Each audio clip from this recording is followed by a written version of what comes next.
Why are you like? Yeah, you could have waited. You could have waited. But guess what? You got it. You got it. Yeah, you You spent got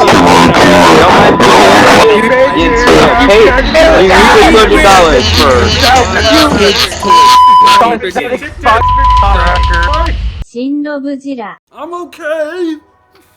What's going on there, friends and neighbors? I am ShinRobjira, and today I'm talking about comedically overpriced kids' toys that I not so comedically spent money on. There's really not much explaining to do. The hype got to my head, and I acted on it, and I'm stupid. And now half of these are already up on Walmart's website for you all to order and do reviews of yourself or just enjoy. So anyway, I'm going to be doing this video in pairs. First up, I'm going to be doing Hollow Earth Goji, aka Godzilla with Radio Tower, and Hollow Earth Skullcrawler, aka Skullcrawler with Heave, or Hev. So let's just get started on that. I want to start with Skullcrawler because I am most interested in that one. So, Goji, take the back seat, boy. Und Skullcrawler. Oh, I love how I am turning into a Frenchman. Und snipping does begin. Alright, now we have snip at hand, and we have snip. Oh, looky here. Oh, wait, are we snipping at hand? No, it does not appear we are. Look at that. Okay, we get that out of the way. Now we get snipping at tail. Succulent. And now we take a look at side of the box to cut the tape. Okay, I'm done with that voice now. Let's see here. I'd really like not to ruin the side of the box. Oh, and I did. Perfect ShinRobjira stature. Okay, we've got the rubbery back end. Okay, and we've got the heave. And alright, before we take a look at the figure, here is the box. Skullcrawler with Heave, Hev, whatever. We got the clear shell over here that was holding the Skullcrawler in place. Nothing at the bottom, not too much on the sides, just with the buildings and all the orange soda. We've got Skullcrawler over here, not featuring any of the red on the back, just on the head. Why? Who the heck knows? And it appears Heave or Hev stands for Hollow Earth Anti-Gravity Vehicle. Alright, and we can see Kong with Fighter Jet, which we haven't seen yet. Warbat, which we haven't seen much of yet. Godzilla with Heat Ray, Kong with Battle Axe, which we'll be talking about after these two figures, and Godzilla with Radio Tower. Let's get to the figure. Wata! Skullcrawler. First off, let's get this tail on. Okay, that was a lot easier than I thought. Nice little ball joint. Not too bad, not too bad. So, for whatever reason, this red streak does not appear on the back of the box. There's only red on top of the head. So, I guess that's just going to be a Playmates thing or something. The tail is meant to be more so down like this, so I guess when you stand them up, yeah, there you go, that makes more sense. So I really do like that there is a red streak going down this guy or gal's back. You know, them being in Hollow Earth, the weird colors that some of these figures are in might be the result of them glowing in the Hollow Earth. We're not very sure yet. That just seems like the most likely thing. So let's apply the false back real quick. Okay. Bit of a tight fit, so that completes the arch of the back with the red streak. And up front, I don't think the head looks too bad. The eye seems very out of place. Very out of place and just very... just very funny looking. Doesn't look too bad from the front, though. The eye on the opposite side looks pretty much the same. I mean, for a $10 figure, bruh, this looks pretty good. The detail ain't half bad either. Interesting. Starting up here on the back, you can see that this figure comes with a little bit more battle damage, and that is in the form of these scratches over here. That's what they look like. I don't think they're veins or anything like that. As you saw earlier, this is the rubber piece that is removable, so you may see the battle damage, and the red carries over all the way to the base of the tail. Clearly, the piece of the tail that you put on features absolutely no red, but it does feature some detail along the sides and on the bottom side. Removing the battle damage covering on the back, you will see the spinal column and the rib cage. Very basic stuff. It pretty much matches the same color of red that was used on the back and the head and the neck. So there's really not too much separating it, aside from there is a big chunk missing and you can see bones. And you know, I heard a lot of complaints that these things were really hard to either get into place or take off, but I'm not having too much trouble with it. There's like a little groove over here where you just get your finger, and there you go.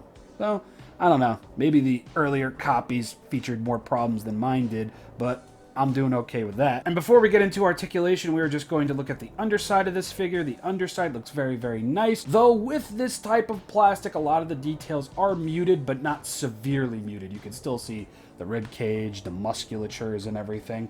Still looking very nice for a $10 figure. All right. Time for articulation. The mouth may open and close. It can open up very, very wide and close pretty much all the way up. I do not believe the head is meant to move much. It's giving me too much resistance, and I do not want to break this thing. Arms, however, at the shoulders can go 360 degrees, bend up and down like so. Very, very nice. You also will get a swivel at the elbow over here, including a bending of in and out motion. So up and down, in and out, like the robot. With that out of the way, let's take a look at the only other accessory included with this figure, being the heave head. It's a very nice little hollow piece of plastic, very nicely detailed. Doesn't really do much for this set other than that it comes with something. Take that as you may. Very, very nice. Really like the panel lighting. Really like the detail over here. Again, very nice for the price point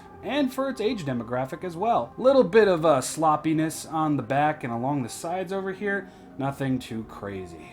All right, that's pretty much it with Skullcrawler. Let's get to Godzilla. Hello again, Mr. Godzilla. Und ready for unsnipping. Okay, that was simple enough. Yeah, snipping pisses me off, Lone. I don't know about you. Okay, und tell time. There we go. And now let's cut the sides. Like that. Okay, careful, careful. Let's not ruin the box too much. Wow. We'll get the back chunk out.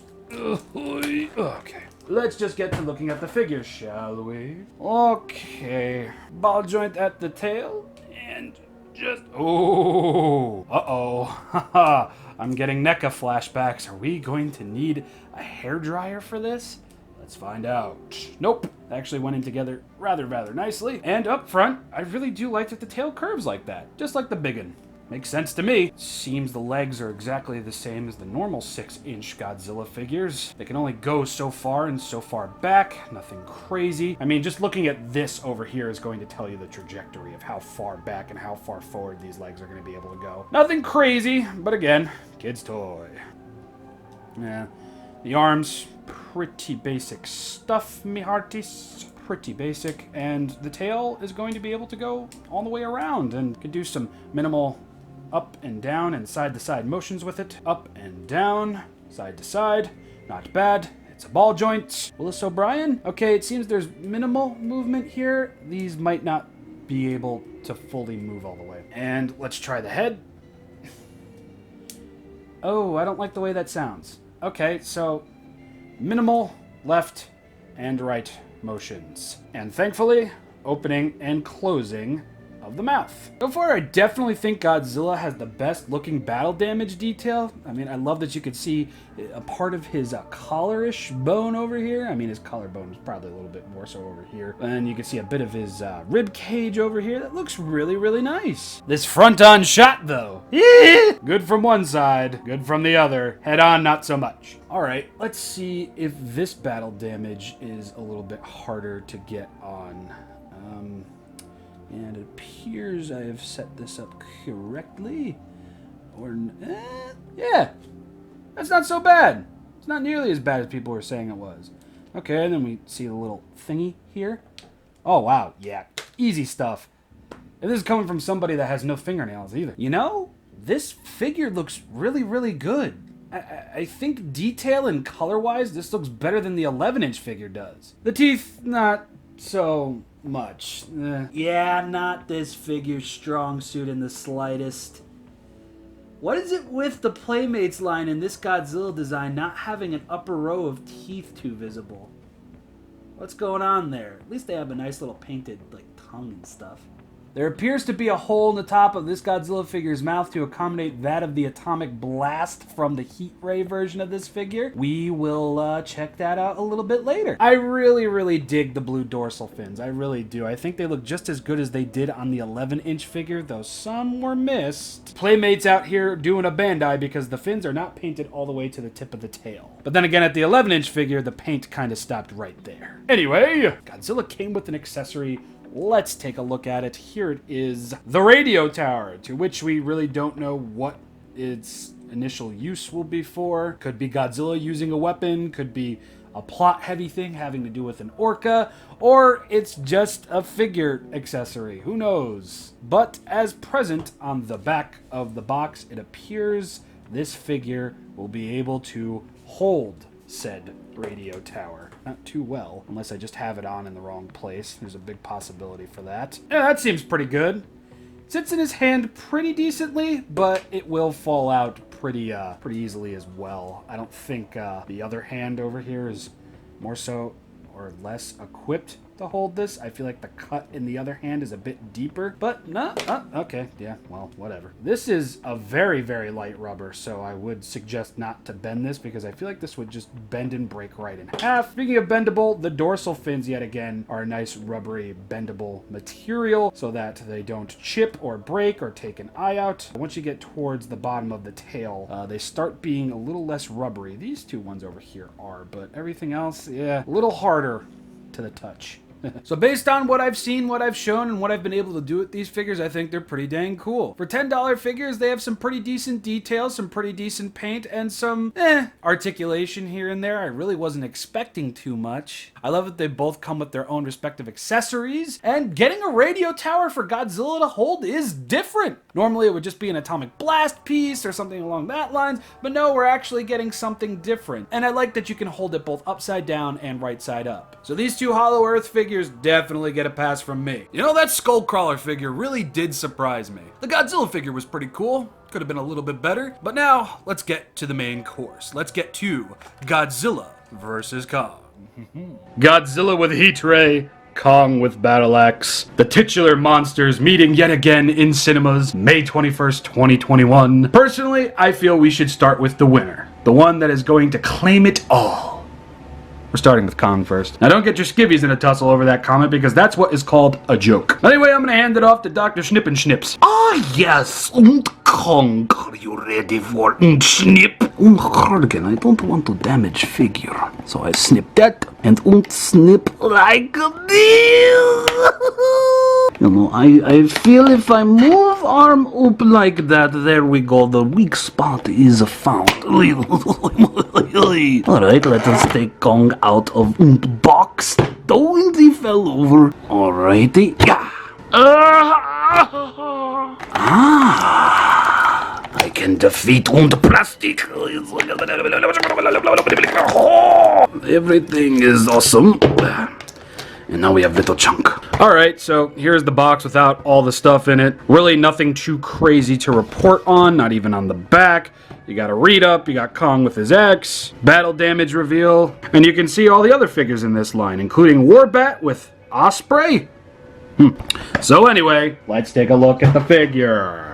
So out of the box, Kong looks pretty dang cool. And one of my major complaints with the 11-inch figure was somewhat answered here. There is a very nice variation of paint here. Kong's not just all one solid color. From the chest to the stomach, you can even see a little bit of a fade going on here with the fur as it meets skin. Very nice work. And there is even a nice little wash on the fur on the arms and the legs. You're going to see a bit of a variation on them. Although with the lower portion of the figure, it looks like they added a little bit too much to the thighs over here. Most of the back of the figure was untouched by that wash, which is fine, you know, $10. But even on the top of Kong's head, you're going to get some of that blacker wash. I think Kong's face turned out very well too. I like that there's a variation on fur, and Kong's face this time around turned out very well, I think. There's a decent variation between fur and skin, which is looking very nice. The eyes are somewhat evenly painted. I feel like this this eye in particular is a little bit lower than the other one, or just a little bit further apart from where the other one is. Not going to complain. The teeth look nice. The tongue looks nice. I do wish there was a little bit of separation between the teeth, but again, $10 figure, ages 4 and up. What you gonna do? And just looks-wise, this figure looks really, really good. Like, dang. Kong is definitely doing a lot better in this line than Godzilla is, I think. But anyway, articulation.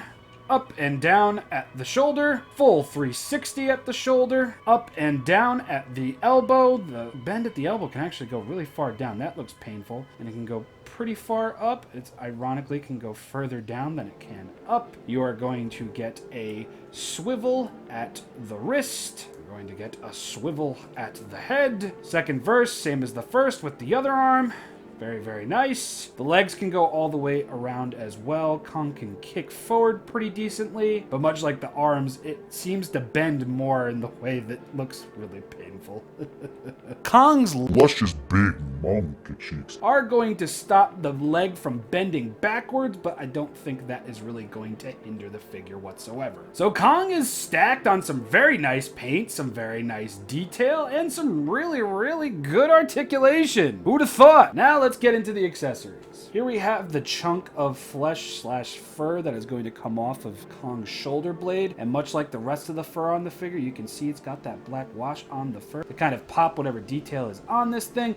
Looking nice, looking nice. Okay, so what I've been doing to get the battle damage skin on and off Kong is that I start at this side, and you're essentially going to, okay, you're going to do it just like this, or not. No, there you go. Just gotta put a little bit of pressure on it, dig it in, and there you go. It is almost unnoticeable from a certain length, and Kong's arm operates perfectly fine. And to get it off again, it looks like the area you will be able to pick it off is right here, and you tear, and there you go. Battle damage, not half bad. So when putting the battle damage piece on Kong's arm, I've kind of been doing it where I shove this end in first, and then I just kind of, move the arm around and press and just flatten everything out, and it pretty much stays that way. It doesn't affect Kong's articulation on the arm in the slightest, so that's really nice. And it appears the area that you're going to need to dig your fingernail into to get this off is just going to be right here. There we go. Second try, all for a guy with no fingernails, works pretty well. Taking a look at Kong's other accessory, his Kong-made axe over here, it does look very, very cool. I do wish there was a little bit of paint variation on what looks like a wrap over here, but I'm expecting too much. It looks just fine for what it is. You cannot convince me that this isn't a dorsal fin from either Godzilla or the dead Godzilla we saw at the beginning of 2014. You really can't convince me that that's not what it is. It's blue. It looks like a dorsal fin from 2014. I'm sorry, but it is a nice axe for Kong that'll apparently play a big part in the movie. I imagine, since these hands are a bit on the rubbery side, you will be able to just pry Kong's hands, and yeah, there you go. He's got his axe. He's a woodsman. Yeah. And it stays in his hand pretty well. I mean, he's got a pretty good grip on it. He firmly grasps it. So you're not going to have to worry about this thing falling out of Kong's hand like you would the radio tower with the other Godzilla figure. This is actually really, really nice. Screw Braveheart. It's all about Kong heart. So my overall feelings on battle damage Kong with axe is pretty favorable. This is definitely, out of the figures that I've talked about thus far, the best one in terms of articulation, in terms of paint, and in terms of detail, and in terms of just a cool looking accessory. Kong so far has taken the cake, but I am a Godzilla fan and I did save my favorite figure for last. Let's take a look at Godzilla with Heat Ray. Big monkey, big monkey, big monkey, big monkey. Wouldn't you know it, I forgot to hit record as I was snipping this guy out of the box. So I apologize. No schnippings. No on-screen schnippings for this guy. Oh god. This tail's going to give me an issue. Alright. I got his tail on. And now we do the strippings of the tip.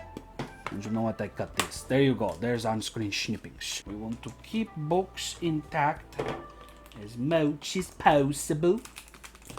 Okay, got the Swedish fish. Mother Mary, Joseph, and Goose! That was a pain.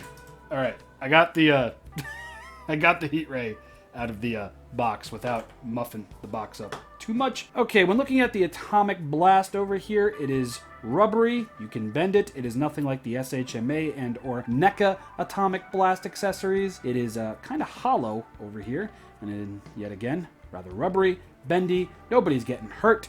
And since we've essentially talked about this figure already, I'm going to jam my atomic blast up his mouth. So I'm assuming it goes this way since there's a hole at the top of the mouth.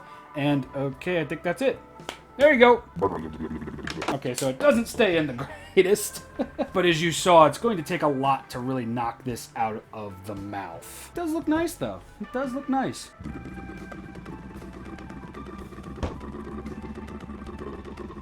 Alright, so first up, I really love these dorsal fins. I like that they are a very, very see-through blue. It's a very nice touch, and it'll definitely help separate from the Hollow Earth Godzilla, or Godzilla with Radio Tower figure. I like how much this helps the figure stand out. Plus, I am just a very big sucker for clear translucent rubber and or plastic. And if you look at these things at a certain angle, since they are essentially made from the same mold, you are going to get a decent amount of detail on these things. It's just a matter of looking at them close enough to really see it. Another thing that I really like about this figure is the presence of this grayish wash. Dry brushing, whatever you want to call it. Originally, I only thought this wash was on Godzilla's legs, but it turns out it's on his body, it's on his arms, it's on his chest. It's just sometimes you really, really gotta look at it, because it completely went over my head before, and it's a nice little touch to add to this figure. Plus, I feel the presence of this wash on this figure really helps bring a lot of that hidden detail to light. There are a lot of different grooves and curves on this thing, some of which that you probably even wouldn't pay much attention to, and the wash is just bringing it forward. And it looks really, really nice. Oh, and I would have really killed for just all of this to have been translucent blue, but everything from the base of the tail to the midsection of the tail that you put on is just a very painted light blue. It's very much like the 11-inch figure's blue and everything. It's nowhere near as blue as it is on the box, but yeah, Playmates. So essentially everything that the other figure did, this figure will be able to do as well. He will even be able to hold the radio tower and fire his atomic blast at the same time. And I imagine this is just as easy to get on than the normal one was. Or not. It appears I've underestimated the enemy. Maybe I should try doing it. Godzilla, put your arms up. Wave him like you just don't care. He's got a thunderbolt on his chest. Godzilla is Shazam. Confirmed. Ooh, you're just not working with me, are you? Wow. Okay. Yeah, you know what? You're gonna stay like that. Alright, as demonstrated before, you will be able to move Godzilla's arms all the way around. You're going to get minimal motion at the head. Do not recommend trying to get those going all the way around. There is going to be articulation in the jaw to accommodate for the atomic blast. You're going to be able to move the leg semi-far in and semi-far out. Semi-far in, semi-far out. It doesn't really matter. They need to be in a specific stance just for this thing to stand. Up and down motion at the leg. Left and right motion at the leg. It is a ball joint. And that is pretty much that. Actually, hold up. I got one more thing left to do. Yep.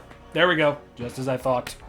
The atomic blast is compatible with both Godzillas. There you go. So overall, I really do like these figures. I think they all turned out pretty dang cool, and for $10, they're definitely going to be the mainstay of this line. The only figure that I feel did a little dirty is the Skullcrawler, but again, this is a Skullcrawler. There really isn't much to them, and really the only kind of accessory you can give them is mainly a vehicle, maybe a rock or something. I do think Kong is the strongest figure out of the bunch in terms of paint, in terms of detail, in terms of articulation. He does reign supreme. As much as I really, really, really do love the Heat Ray Godzilla, I just think Kong has this entire set trumped thus far.